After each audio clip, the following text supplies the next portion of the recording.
Sneaker business talk. It's the Soul Material Podcast. And folks, we are here for our interview series. Welcome to the Soul Material Podcast, the podcast you cheer for, the channel you cheer for. And we are here representing home, the DMV, Washington, D.C. in particularly. And we have one who was from the mud, stayed in the mud, came out of the mud, and now is officially the DJ of the Washington Wizards and the Washington Mystics. I'm sorry. My sister from Northeast Washington, D.C. Bruh. I'm from Southeast. Come on, bro. Hold on, my notes. Oh, I'm sorry, DJ. Yeah, I'm sorry. I read that wrong. From Southeast D.C. Born, raised, ain't never left. The person y'all all know and love.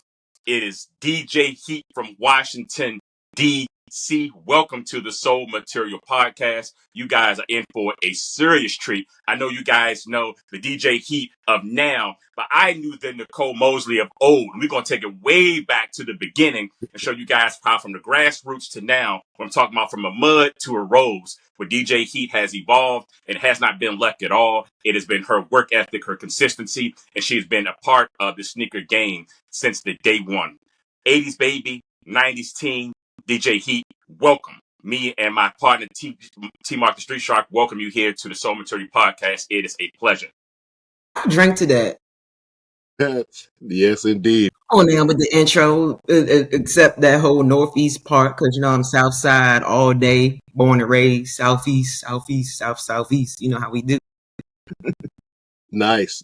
Yeah, so we had to rep for the home team, hometown. Y'all got merch I don't even got.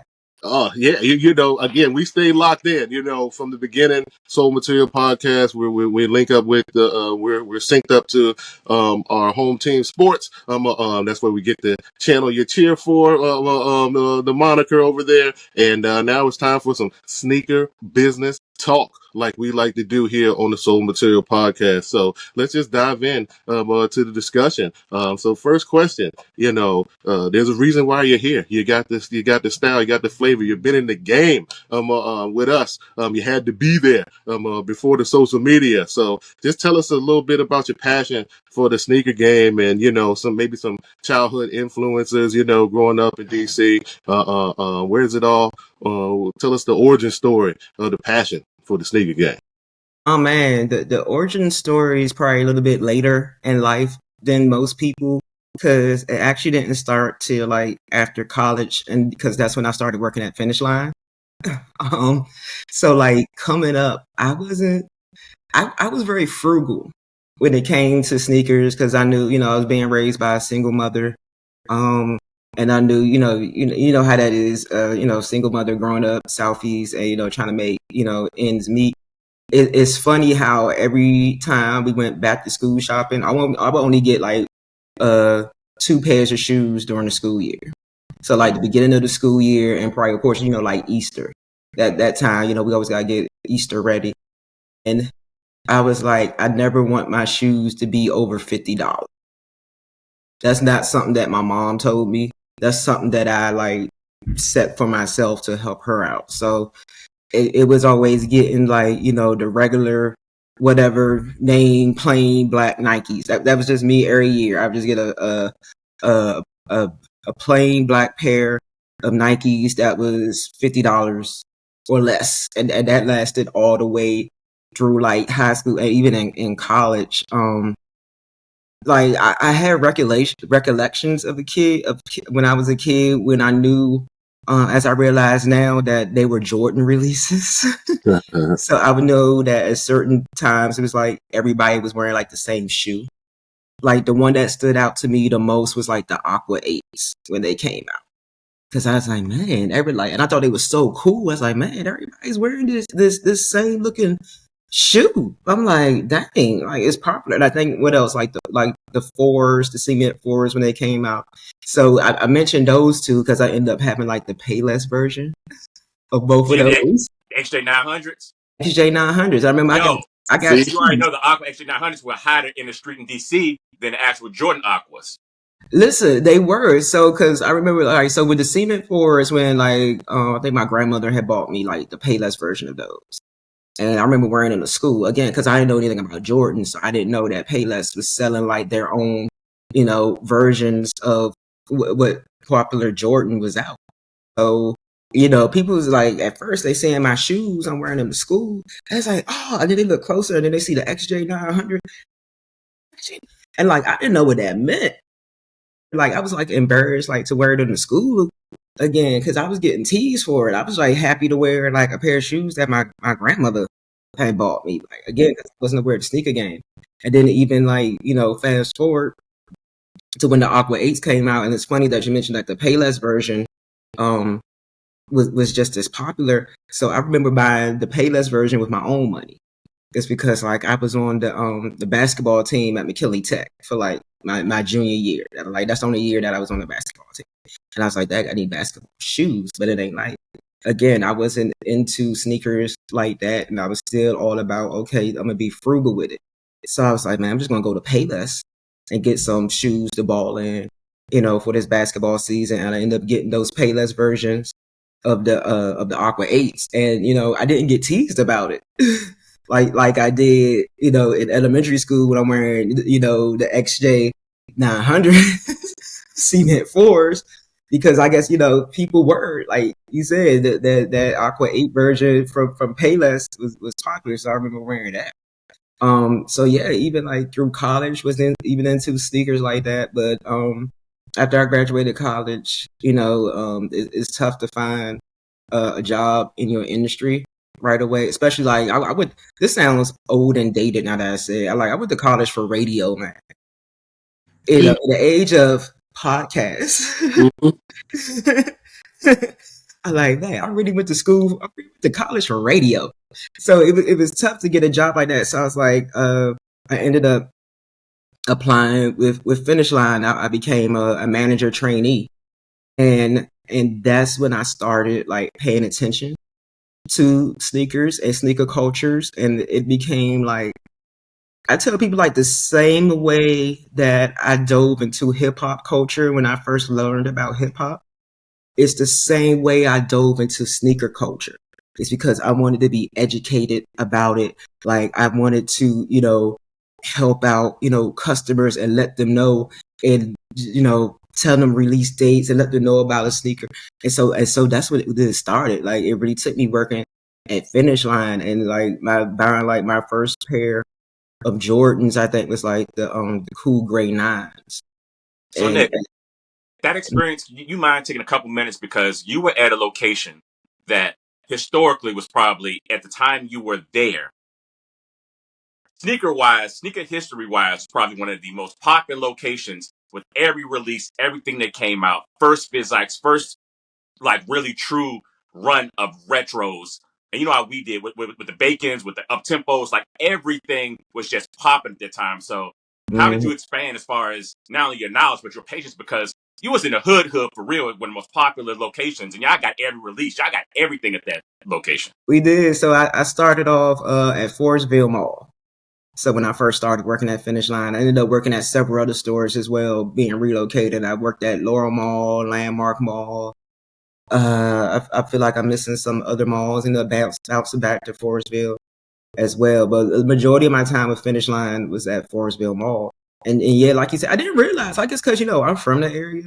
And, I didn't see it as being how you said, like, I knew it was popular. I knew that compared to like the other stores in the mall, we were the ones that people like came to the most. And I associate that with like our customers. It's tough. Like it's sad to have that association that you go to certain areas, you're not gonna get good customer service. But I'm lucky that Finish Line was real big on like customer service, and so I became big on customer. Even to this day, like I'm still like things that I learned, I still apply that in life. So yeah, just looking at it now, it was crazy. We did have like big like I remember Kevin Durant coming through, Byron Leftwich, Wale would come through. Like a lot of people would come through to get out, like getting full outfits and wearing them like right out the store before they go into the go-go, before they go into any other club. Like people would just stop by in our store and to think about like the releases. I know there's always like the two shoes that always get brought up about who started it wearing it first. It's always going to be like New Balance and Nike boots. Now, I could personally say for my store, Forestville Mall, when it comes to like the New Balance, we ran through them like crazy, where we had to get other stores that was sitting on them to allocate their inventory to us because we were selling them so fast. With the Nike boots, let me tell you how huge it was and how fast we were selling Nike boots out of that store. That literally, like, then when the district managers came out and saw like how crazy it was, like we would see that, like we would get a shipment in, and it was like it's no point of putting the stock up on the shelves because they're not going to last. Because once people find out that we got to do shipment and tell everybody, they're going to be gone. We had the district manager like witness that. They reached out and had every Nike boot in the company, not in a region, not on a coast. They had every Nike Goa Dome boot in Finish Line, period, sent to our store. Because they like, ain't nobody selling these this fast anywhere like they are in Forestville. So that was 180 a pop in 2000 and whatever. You know what I'm saying? Equated today's times, that's maybe like 260, 270 a pair. Mm-hmm. Yeah, they was like, and then one time they got, because of course, something could be selling well, in this region, but if it's not selling well anywhere else, it's going to be a company-wide markdown. So you got to think sometimes when they got marked down, and people don't like, dang, man, yo, Finish Line got these Nike boots for like $89.99. Like, yeah, once one Metro worker tells all the Metro uniforms of it. That's a funny story. Yeah, they definitely a unofficial Metro uniform. If you was, you might see a referee or somebody. As long as they was black and got the bubble, you definitely getting in. So you touched on some great points because, we're here. We talk about clarity over popularity. And this was, just before social media, just that word of mouth, like that's that nostalgia of like you if and then that hotbed of Forestville, it's I can see it now just because the mall didn't change. It still has the same layouts over there, Yeah. but Finish Line, great. I think we have some lineage through myself and some others who've worked at Finish Line. I was at the Landmark store a little earlier than that too. But yeah, definitely great to hear about you being in the center, like literally in the center of a wave, because those Nike boots were really popular, and you hit on a strategy that we've talked about as well, because we talk about we'll talk more about business later, but this is how you reallocate amongst stores, and when you have a store that has nationwide stores, and then they pick up on those trends, and then it's just hey here, not everything. Do a trade because we might be sitting on something that nobody in the DMV area is going to wear, but it's popular out there in the Midwest. So it's like, yeah, we send you all of these if you send us this. So it was just just like trading cards out there with shoes. Yeah, and that's a note to our audience. We told you have the power. All right. So look what happens when you want something, and then it really moves. People are paying attention. There's cookie cutters going on right now, so they don't get to react as much as they used to. And some trades ain't fair because y'all sending them Reeboks to New Orleans and getting Goa Domes back. That was definitely a win for the DMV all day. But if they say they could move them Reeboks, because it was like one shoe I remember we traded. I was like, y'all wearing these? I think it was probably one of them, like, how when Jordan was having all these different lifestyle golf looking. Mm-hmm. Like, yeah, they told us like, man, these really moving out here. I'm like, you could have them because they taking up space in my stock room. Definitely. Nice. So, just going off that, you say you worked at the Finish Line and everything like that. And any other store, not every stores that you worked in, but, just name some of the other stores or malls in the DMV that you bless your presence with, you know what I'm saying? And whether you transferred around, but, maybe you were shopping, it was a hangout spot, it was just, we got some PA Palace flow. We got some PG Plaza action going on. Tell us about, All day. some of the other malls and stores that you were frequenting coming up. Briefly, I worked at Shoe City. Rest in peace to Shoe City. And what's funny is because I was like, Shoe City came like with like, I think they was going around to their competitors and recruiting their employees and telling them like, no, we'll pay you this and such and such. So I'm like, I'm still young. I'm in my 20s. I'm like, yeah, I want to get to that bag. Let's get it. And what's funny is the district manager at the time for Finish Line, she was like, you'll be back. She was confident. She said, you'll be back. So I probably worked at Shoe City for maybe not even 6 months. It's like I think they start training you at like PG Plaza. So I worked at that store, and then I ended up my assigned store was going to be the one off of like Benton in Minnesota. Yeah, which I wasn't mad at because I'm like, all right, it's like I grew up on the southeast part of Benton Road, so I'm like, all right, I'm working, on the northeast side of Benton Road, and I was cool working at this. It was different. I even brought in. I tried to bring in like some things I learned from Finish Line there because again, you hate to hear about these reputations about stores and certain. So me just bringing that to like that store on Minnesota and Benham and like teaching the employees how to like add on to their sales, just showing people how to like demonstrate something like, just demonstrating the shoe cleaner is going to make them want to buy it.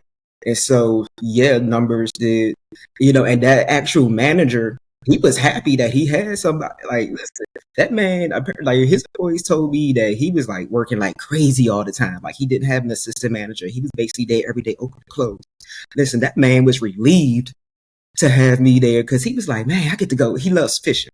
He's like, man, I get to go fishing. He was just so excited that he was able to like get days off and have somebody he could trust to like run the store. Like, I've never been the type, I'm not going to like take your money. But what happened is I think they wanted to transfer me to another store. So Nick, put a pin in that real quick, Nick, because for the people who are from out of town or don't understand the setup of Benton Road and Minnesota, historical landmark, you in the heart of the hood, heart of the scene. It's an outside store. Shoe City itself was an outside mall itself, how big the store was. But directly across the street was a competitor. Literally directly across the street. So, people know it's an outside mall. That's right. And then it's an outside store right across the street. Literally. It's like AutoZone and Advanced Auto. Boom, boom. So for the people from the West Coast, from Canada, we got people from everywhere listening to us. Just have that mindset of these two companies, two stores, literally across the street. I never even saw anybody else. I think like because from what was instilled for me in Finish Line, I never saw anybody else as a competitor because like at this point, I'm known as someone. You have me. I'm going to help boost your sales. I'm going to help bring up everything in your store. So I just like how like the Finish Line, this man was like, you'll be back. That's how I felt if somebody walked out of my store. I'm like, you're going to come back over here. So like, and we was always like crushing things, but they wanted to transfer. And I know transfers happen because like I said, working at Finish Line, I transferred around to so many different stores. But the way that everybody was talking about how this store was, they wanted to transfer me to H Street. And everybody was like, you don't want to go to H Street. That's like not, they didn't want me to leave them because I was so efficient that I was having us our closing tags, I was getting us out there in like minutes. They said they previous manager, the one that's able to take days off now, they're like, man, he used to have us here all night taking foot. I'm like, nah, like, count it. All right, peace. We good. But yeah, everybody's like, nah, you don't want to go to H Street. You don't want. They was getting on me, so I was like, that y'all done scared me. I don't want to go to H Street there. So I ended up going back to finish. She made it back full circle. Said the district manager said you'll be like, she woke up like it was no issue of getting me like, okay, just reactivate you back in the system. You got your same employee number, all that. Boom.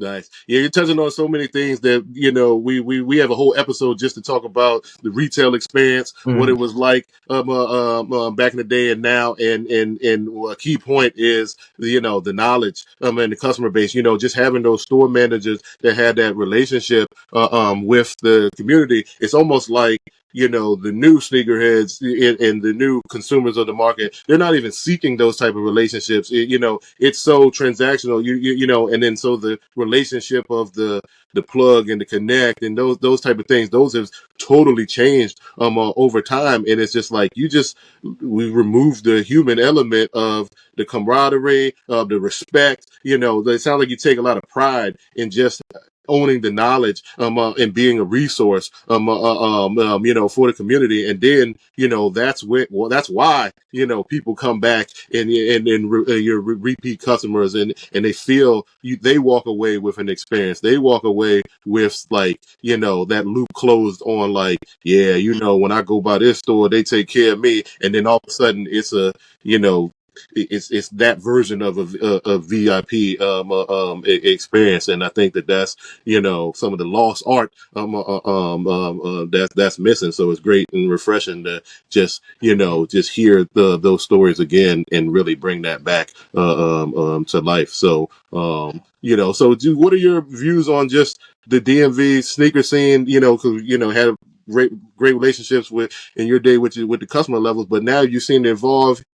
You're traveling, you go to different regions, like, is something different about this area, or like, are you seeing common trends of like where we're at with that in the sneaker game as far as the consumer level and what you're seeing and some of your opinions on that? It's interesting. I could say that because I know things have changed like all the way across the board. The shop and I know a lot has changed with like which retailers could get what now. Just the systems of trying to get something. That alone in itself and just the limited numbers. I'll be honest, like I just go on the GOAT app. I just go on the GOAT app unless it's something, even if it's something I really, really want. I might end up getting something down the line, like as far as like beginning of Mystic season. I was like online trying like, well, I was on Major website, and I saw they had some shoes that matched like a shirt. I was like, okay, so let me set my appointment and go to Major, and that felt like a blast from the past because I hadn't been to Major in hella years. So to walk in with Ducky saw it was me that had the appointment. I was like, yeah, it's me. I'm up. And just to catch up. And, you just talk about that relationship and rapport. I spent a lot of time just in there, just me and him catching up and talking about things, and me actually walking around in the shop and seeing the different shoes and that experience. And I don't think a lot of people now coming up, like I said, they don't get that experience anymore. Another great shop that I like, Somewhere. I did get lucky with a raffle at Somewhere with using what was it, the cop that app. Okay. That was my first time. I was like, man, this what we do now. We gotta try. Don't have me try to use sneakers. I ain't gonna. I'm never.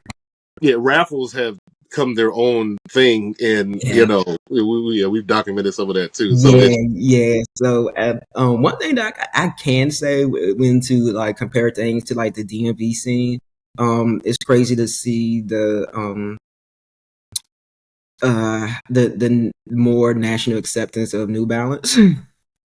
International acceptance. International acceptance Definitely.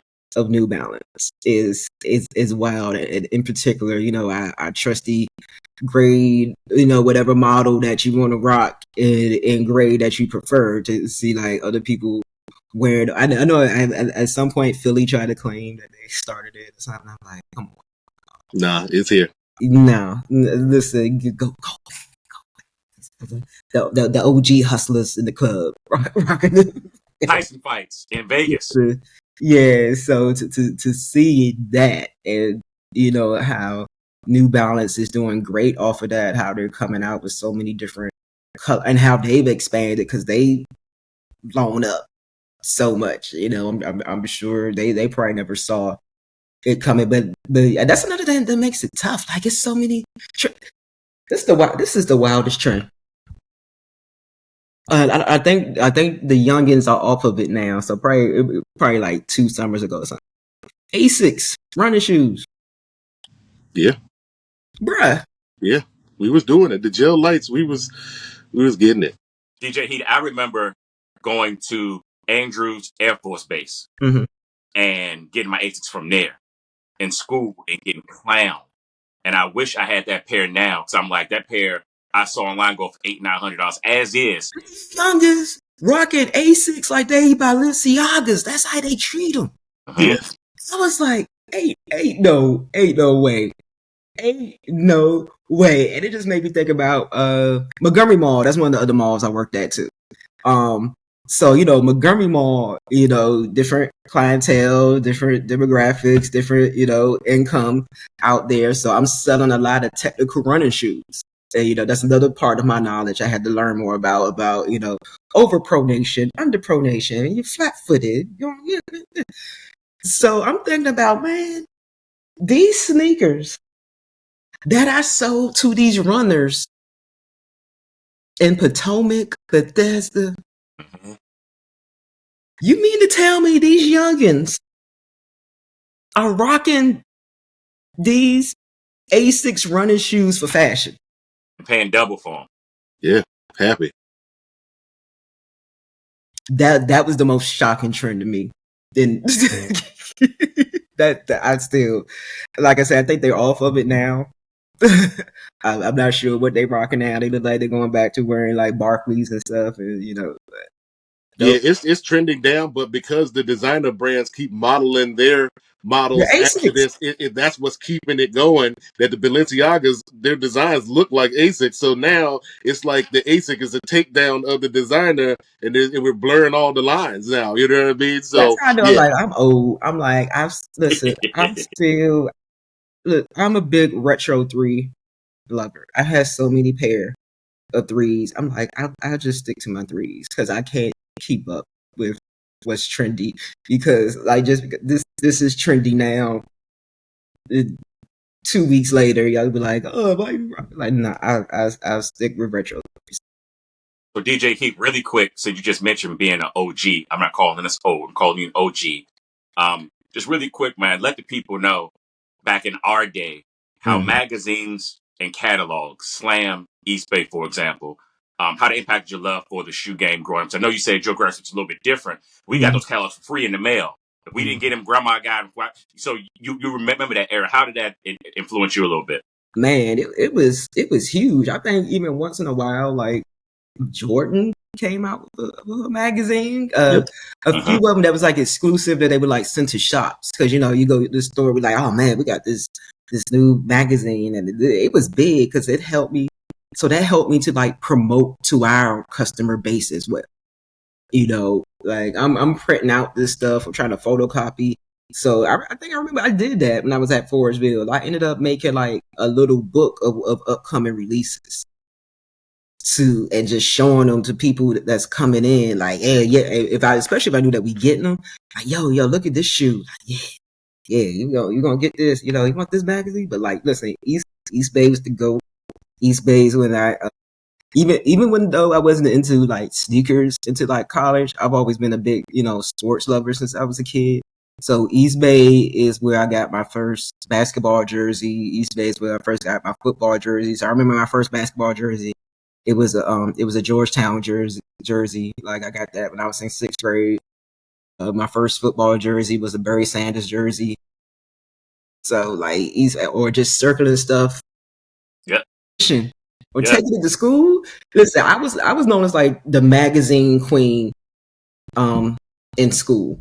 Like it reached to a point where, we sitting somewhere, we got free time, my classmates would be like, hey, you got any magazines on you? Yeah, you had them out the book bag. Yeah. I got y'all. So I have an East Bay, Slam. It's funny, like, I still have the first issue of Slam magazine. And I still got that joint, right? Some other issues. If I go digging through what I tell people, like, man, like my collection of stuff from growing up is almost like it could be a museum itself. So I'm like, hey, I've already got that Slam. Like this, it's so dope. Like the culture was like, see, look, I got dang on Slam, still repping for Slam all these friggin' years. So that's a big influence, man, with the magazines. Just the dopeness of it all. Nice. Yeah, thanks for touching on that in-store part of the experience too, because we've talked about, Finish Line, they had their own like magazine newsletter type thing going on. Yeah. We talked about the Foot Locker, how they used to have the catalog, but it was like chained to the the POS, so you couldn't take it People walk anywhere. It out. was Yeah. laminated and everything like that. So just being able to have that level of interaction experience, and then the East Bay circling, that was the original wish list. You know what I'm saying, and to some of the educational components, like that was the first place that you could see how much a shoe weighed, and you didn't even think about the ounces and the tech specs in there. And then last but not least, like Finish Line was ahead of the curve because they were one of the only stores that was actually sending like tech reps to stores to teach people about the shoes. Yeah, I remember. Listen, we look forward to having a Eakin See, come and visit us and teach us about what the Nike Shox TL does versus the Nike Shox NZ and all. And DJ Heat, you probably don't remember this, but there was one time I visited you at Forestville, and there was a New Balance rep in there. And that was my first time interacting with a New Balance rep. Wow. And again, going back to those times, he was amazed at how many shoes were coming from other areas. And he actually saw you sell like 4 or 5 1500s like in his face, and he was just amazed, like these people of color buying this running shoe and having a For conversation. Okay, fashion. yeah. this is a cultural thing. It's like you sit for another 2 hours, Nick gonna probably make another 8 to 9 sales. And he was just amazed, just being it as a shopper and him and seeing that, having that experience. Man, I just miss those times. He was there. You had to be there. What a time to be alive. What a time. So I think that's a good place to, wrap up our, sneaker portion of our discussion. So thank you for just taking us on a journey. Part of your origin story, highlight some other stuff that we talk about. We have a segment called the Art of Acquisition, where it's okay to get the discount shoe. If it's something that you want, that's what this sneaker game is really about. It's about what you like. You spend your hard-earned money. It don't matter what people say. But look, back in the day, pay less. Rack room shoes, they were different. You know what I mean? So just being able to share that story with us, a little bit of art of acquisition origins sprinkled in there. We appreciate you.